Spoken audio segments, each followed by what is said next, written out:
ഇപ്പോൾ സമയം സന്ധ്യ ആയിട്ടുണ്ട്. ഇപ്പോൾ 2-3 ദിവസം അടുപ്പിച്ച് മഴ പെയ്തിട്ട് ഇന്ന് മഴയില്ലായിരുന്നു, നല്ല വെയിലായിരുന്നു. ഇപ്പോൾ സന്ധ്യ ആയത്തേക്ക് ഇവിടെയൊക്കെ കാണാൻ നല്ല രസമാണ് കേട്ടോ.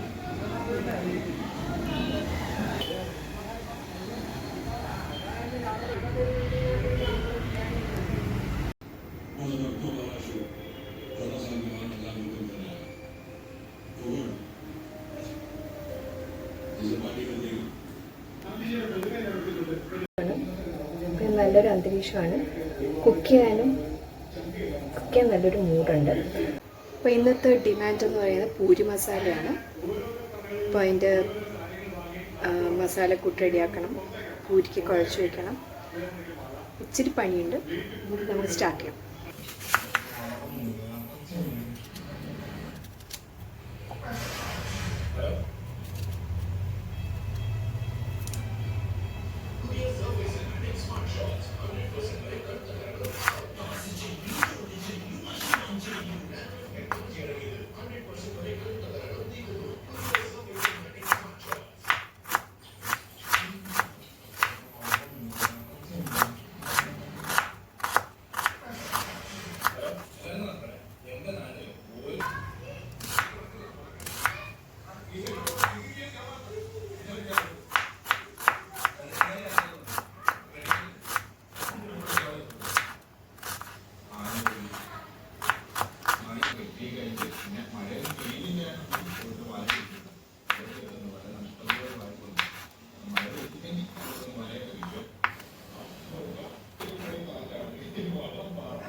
നമ്മളിവിടെ സവാള എടുത്തിട്ടുണ്ട്, പച്ചമുളക്, പിന്നെ വറ്റൽമുളക് അത് ചെറിയ പീസായിട്ട് അരിഞ്ഞു വെച്ചിട്ടുണ്ട്.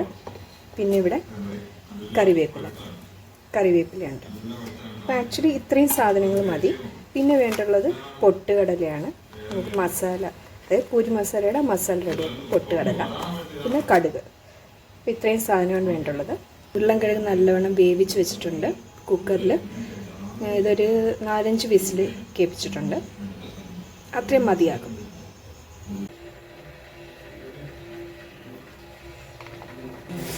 ഇപ്പോൾ എണ്ണ നല്ലപോലെ ചൂടായിട്ടുണ്ട്. ഇതിലേക്ക് കടുക്. ഇവിടെ ഇപ്പം കടുക് പൊട്ടിക്കഴിഞ്ഞപ്പോൾ വറ്റൽമുളക് ചേർത്തിട്ടുണ്ട്. ഇനി ഇതിലേക്ക് കറിവേപ്പില.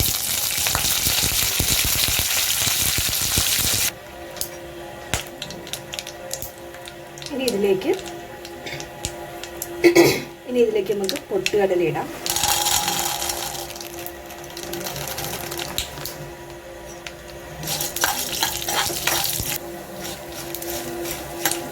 ഇനി ഇതിലേക്ക് പച്ചമുളക്.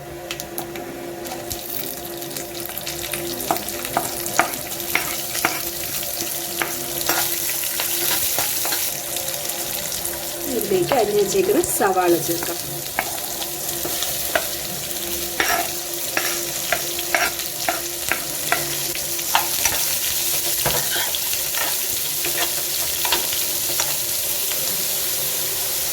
ഇത് അടച്ച് വെച്ച് നമുക്ക് വേവിക്കാം.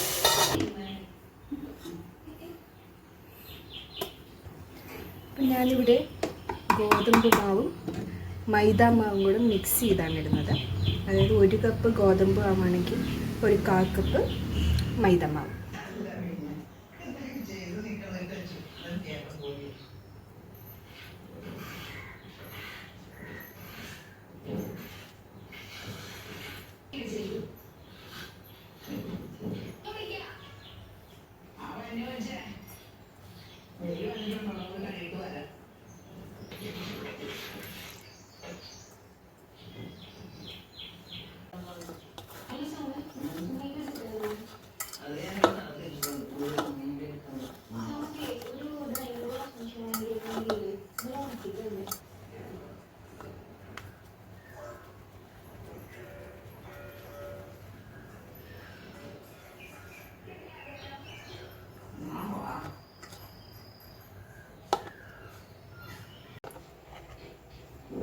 പിന്നെ ഇതിലേക്ക് നമുക്ക് അല്പം മഞ്ഞൾപ്പൊടി ചേർക്കാം.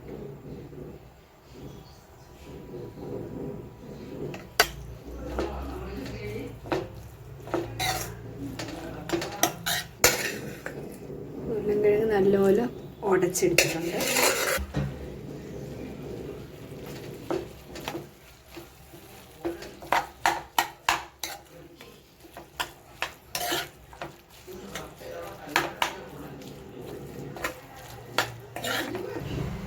അപ്പം നമ്മൾ ഇതിനകത്തിപ്പം മഞ്ഞൾപ്പൊടി ചേർത്തു. ഒരല്പം വെള്ളം ചേർത്താൽ മതി. ആ മഞ്ഞൾപ്പൊടി പിന്നെ പാകത്തിന് ഉപ്പും ഇതെല്ലാം കൂടെ ഒന്ന് യോജിച്ച് വരാനുള്ള വെള്ളം ചേർത്താൽ മതി. പിന്നെ അത് മഞ്ഞൾപ്പൊടി അല്ലാതെ വേറെ ഒന്നും ചേർക്കുന്നില്ല കേട്ടോ മസാലയായിട്ട്.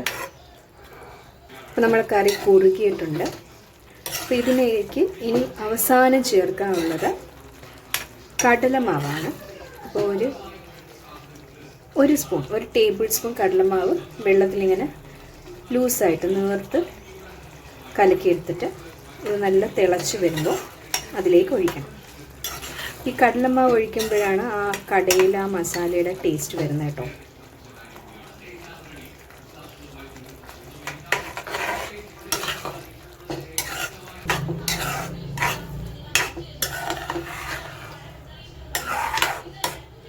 നമ്മൾ പൂരിയുടെ മസാല റെഡി ആയിട്ടുണ്ട്. ഇത് നല്ല എരിയ, പച്ചമുളകിൻ്റെ എരിയും പിന്നെ ഉപ്പും കടലമാവിൻ്റെയൊക്കെ ടേസ്റ്റ് എല്ലാം കൊണ്ടാണ് ഇതിന് ആ ഫ്ലേവർ വരുന്നത്. ഇത് നല്ലതാണ്. വേണമെങ്കിൽ ഇച്ചിരി വെള്ളം ഒഴിച്ച് ലൂസാക്കി വെക്കാം. അതല്ലെങ്കിൽ ഇങ്ങനെ കുഴച്ച രൂപത്തിൽ എടുക്കാം.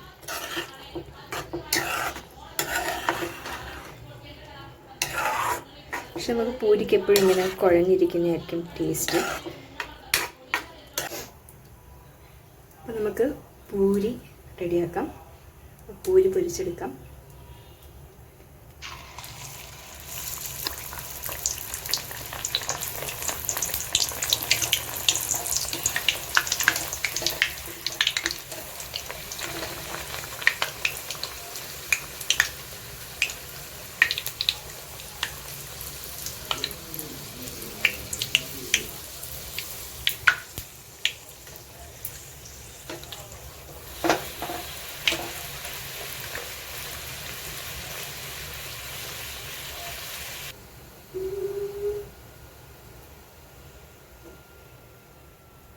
നമ്മൾ ആദ്യത്തെ പൂരി റെഡി ആയിട്ടുണ്ട്.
അപ്പം നമ്മുടെ പൂരി മസാല ഇവിടെ റെഡി ആയിട്ടുണ്ട്.